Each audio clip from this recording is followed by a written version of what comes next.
Hi hello అండి. Again we are back with our second recipe today. ఈరోజు మనం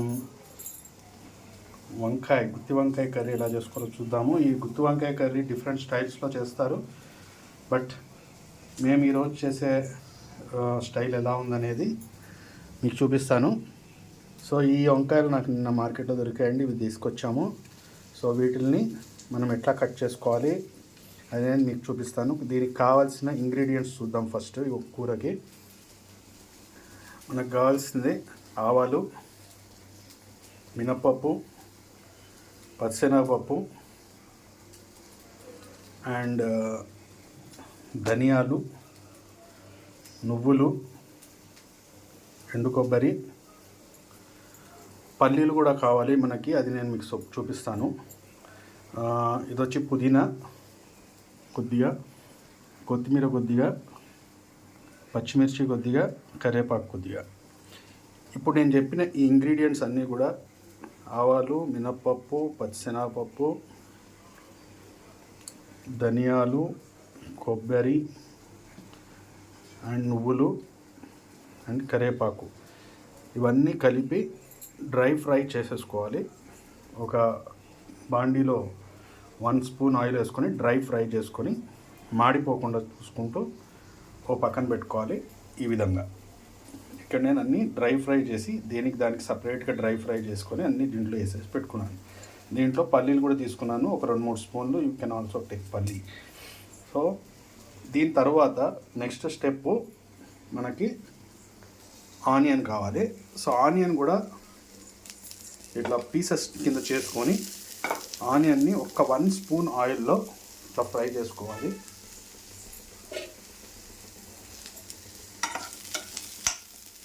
ఎక్కువ మాడిపోకుండా చూసుకోండి, జస్ట్ కొద్దిగా ఫ్రై అయితే వేగితే సరిపోతుంది. పచ్చివాసన లేకుండా ఉండడానికి ఇది వేయించుకోవాలి.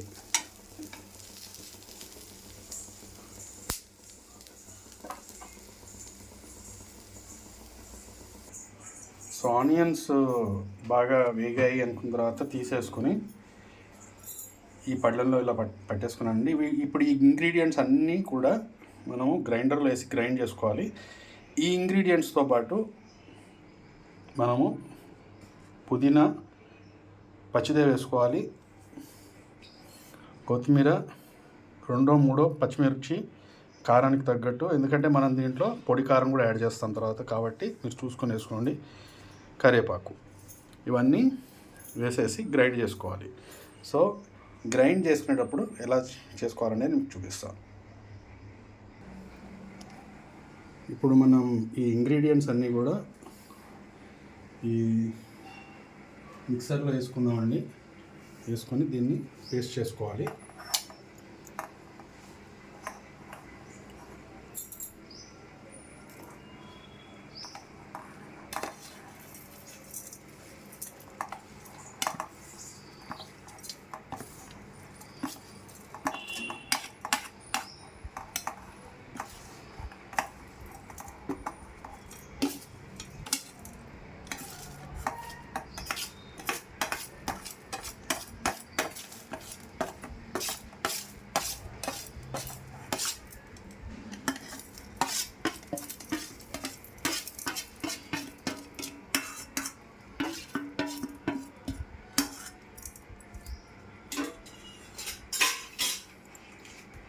ఇప్పుడు కొత్తిమీర, పుదీనా, పచ్చిమిర్చి, ఇంకా కరివేపాకు, ఇవన్నీ కూడా నేను చక్కగా నీట్గా కడిగేసుకున్నానండి. కడిగేసుకుని నీట్గా ఇవన్నీ కూడా డైరెక్ట్గా ఇట్లా కడుక్కున్నది ఇట్లా తీసుకొని నీటిలో వేసేసేద్దాం. దీంట్లో ఇంకా నీళ్ళు ఎక్కువ పోయకండి, పోస్తే మనకి ముద్ద బాగా పలచగా అయిపోతుంది. అప్పుడు స్టఫింగ్కి కొద్దిగా సరిగ్గా రాదు, కాబట్టి ముద్ద ఎప్పుడు గట్టిగా ఉండాలి. దీంట్లో ఇట్లా వేసేసుకున్నాను. ఇప్పుడు దీంట్లో కొంతమంది చింతపండు వేసుకుంటారు, కొంతమంది వేసుకోరు. బట్ చింతపండు వేసుకుంటే కొద్దిగా టేస్ట్ ఎన్హాన్స్ అవుతుంది. దాంతోపాటు కొద్దిగా షుగర్ కూడా వేసుకుంటే టేస్ట్ ఎన్హాన్స్ అవుతుందండి. సో నేను దీంట్లో కొద్దిగా చింతపండు, కొద్దిగా షుగరు వేస్తాను. ఓకే, నేను ఈ మాత్రం చింతపండు తీసుకుంటున్నానండి, కొద్దిగానే. ఇది యాడ్ చేసుకుందాము. దీనికి తోడు సీక్రెట్ ఇంగ్రీడియంట్ కొద్దిగా షుగర్ ఎక్కువ వేయద్దండి, కొద్దిగా వేసామా లేదా అని దానికి వేయాలి. కొద్దిగా టేస్ట్ ఎన్హాన్స్ అవుతుంది దీనివల్ల. సో వేసుకున్న తర్వాత దీంట్లో మీకు ఇష్టం ఉంటే వెల్లుల్లిపాయలు వేసుకోవచ్చు, లేదంటే మానేసుకోవచ్చు. చింతపండు కూడా ఇష్టం ఉంటే వేసుకోండి, లేకపోతే లేదు. షుగర్ మాత్రం కొద్దిగా యాడ్ చేసుకోండి, టేస్ట్ బాగుంటుంది. నేను వెల్లుల్లిపాయలు వేయట్లేదు. ఇప్పుడు దీన్ని గ్రైండ్ చేసేసుకుందాము.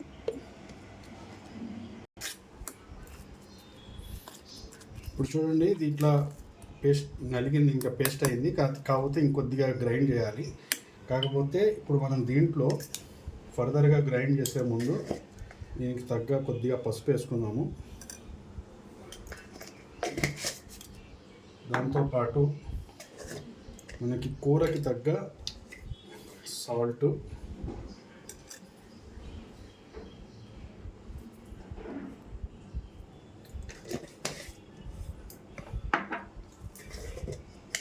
అలాగే మనం కారం ఎంత తినగలుగుతాం అనేది అంత కారం కూడా వేసుకోండి.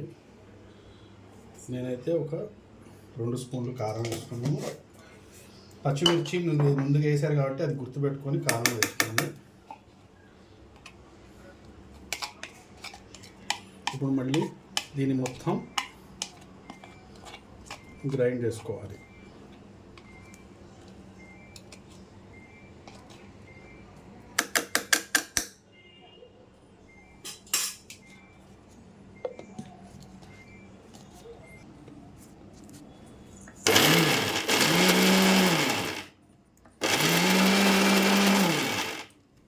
ఇప్పుడు ఒకసారి చెక్ చేసుకుందామండి ఎలా వచ్చింది అనేది. పర్ఫెక్ట్గా వచ్చిందండి. ఇంతకన్నా మెత్తగా చేస్తే మళ్ళీ స్టఫ్ చేసేటప్పుడు అది స్టఫింగ్ వంకాయలో ఉండదు, కాబట్టి ఇంత గట్టిగా ఉండాలి. సో దీన్ని మనము ఒక బౌల్లోకి తీసేసుకుందాం స్టఫ్ చేసుకోవడానికి.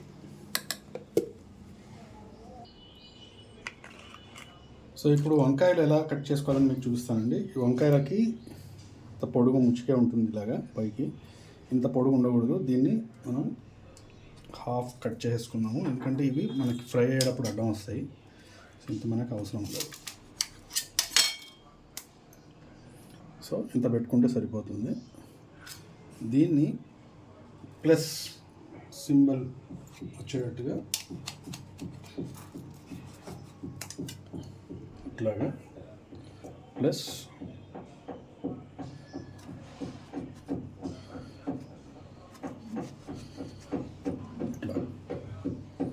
ఇలా కట్ చేసుకోవాలి. సో ఈ మధ్యలో మనం స్టఫ్ పెట్టుకుంటామండి. సో నెక్స్ట్ ఇంకొక వంకాయ చూపిస్తాను. సేమ్ ఇదే విధంగా అన్ని వంకాయలు కట్ చేసుకోవాలి.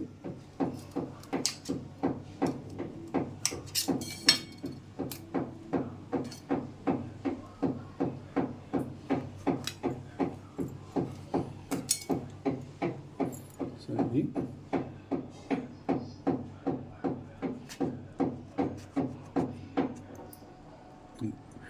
పుచ్చులు ఉన్నాయో చూసుకోండి. పుచ్చు ఉంటే తీసేసేయండి. ఇట్లా కనిపిస్తుంది మనకు క్లియర్గా.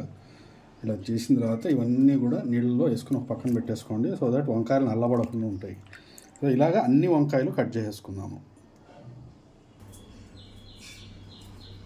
ఓకే, ఇప్పుడు ఇలా కట్ చేసుకున్న వంకాయలలో మనం స్టఫింగ్ పెట్టుకుందామండి. ఈ స్టఫింగ్ అంతా మనం గ్రైండ్ చేసుకున్నది ఇట్లా తీసుకొని ఈ వంకాయలు ఇలాగా కూరేసుకుందాము. ఈ స్టఫింగ్ ఎంత గట్టిగా ఉంటే వంకాయకి అంత గట్టిగా పట్టుకుని ఉంటుందండి. లూజ్గా ఉందంటే అది ఊడి వచ్చేస్తుంది బయటికి, ఫ్రై అయ్యేటప్పుడు బయటికి వచ్చేస్తుంది. కాబట్టి నీళ్ళు ఎక్కువ పోయొద్దని చెప్పాను. నీళ్ళు అసలు పోయకుండా గ్రైండ్ చేసుకోండి, సరిపోతుంది. సో ఇలా ఉండాలండి స్టఫింగ్ వంకాయలో. సిమిలర్గా అన్ని వంకాయలలోనూ మనం స్టఫింగ్ ఇలా చేసేసుకున్నాం. ఇంకొక వంకాయ కూడా చూపిస్తున్నాను.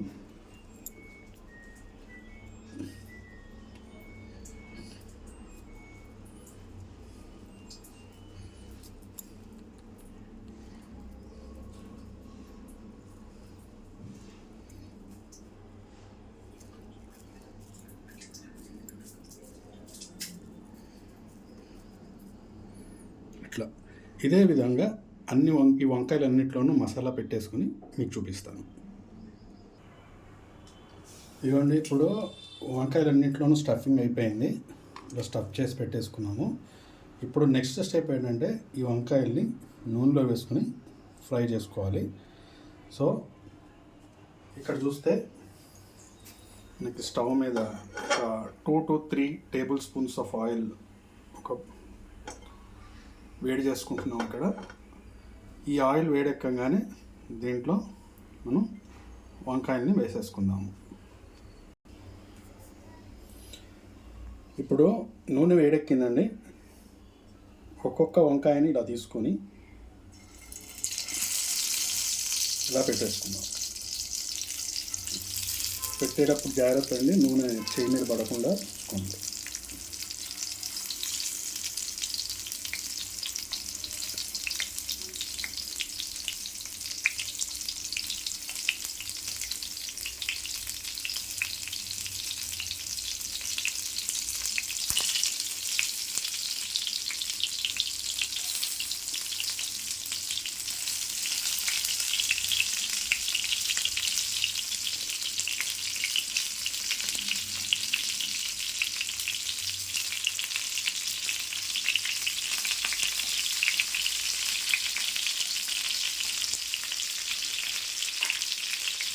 ఇప్పుడు మన దగ్గర స్టఫ్ చేయగా ఇంత మసాలా మిగిలిపోయిందండి. ఈ మసాలా వేస్ట్ కాదు, మొత్తం వంకాయలన్నీ మగ్గాయి. 50% మగ్గిపోయినాయి అన్న తర్వాత దీంట్లో కొద్దిగా నీళ్లు పోసి దీన్ని కొద్దిగా పలచం చేసుకొని పైన వేసుకోవాలి. ఇది ఎలా చేస్తారనేది తర్వాత చూద్దాం.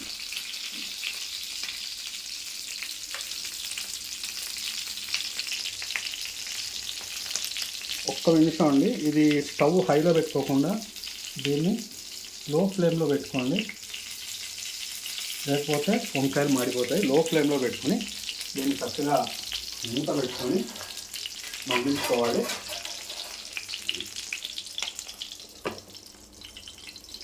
దీన్ని ఒక 5 minutes ఆగాక మళ్ళీ చూద్దాం.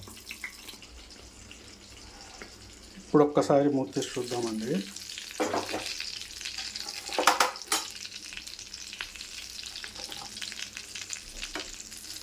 ఒక్కొక్క వంకాయని ఇట్లా ఫ్లిప్ చేసుకోండి, తిప్పుకోండి అదర్ సైడ్.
సో ఒకసారి ఇంకొక 5 minutes దీన్ని మగ్గనిద్దామండి.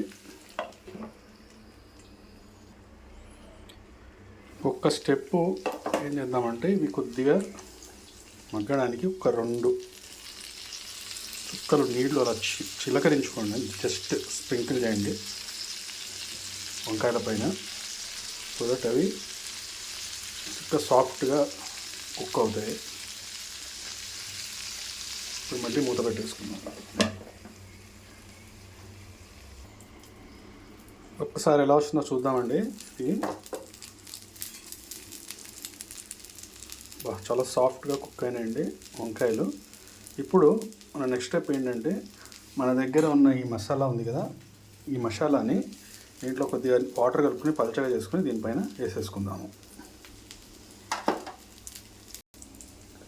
ఇప్పుడు ఈ మసాలాని కొద్దిగా వాటర్ పోసి ఇట్లా పలచగా చేసుకున్నానండి. దీన్ని మనం ఇట్లా వంకాయల పైన వేసేసుకుందాం.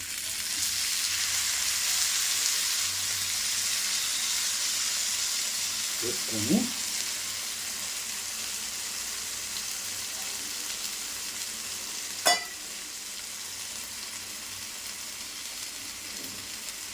ఇంకా పైన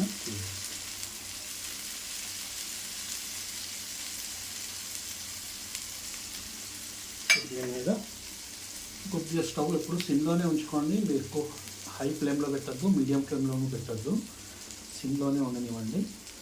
దీన్ని బట్టి మూత పెట్టుకొని ఒక 2 minutes ఇలా వదిలేద్దాం. దాని తర్వాత చూద్దాం.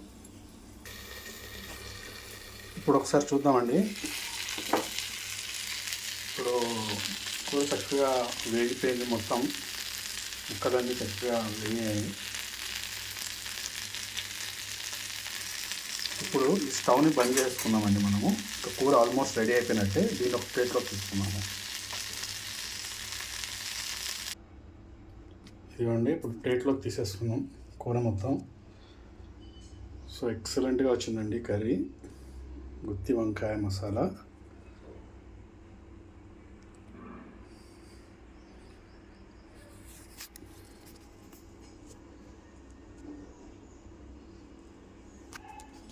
ఈ వంకాయని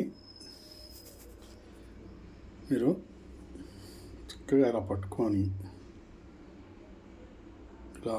చక్కగా తింటే, అలా నోట్లో పడిపోయిందంటే ఎక్సలెంట్గా ఉంటుందండి. అసలు మీరు తిని చూసి వేడివేడి అన్నంలో నెయ్యి వేసుకొని ఈ వంకాయని తిని చూసి టేస్ట్ ఎలా ఉందో చెప్పండి.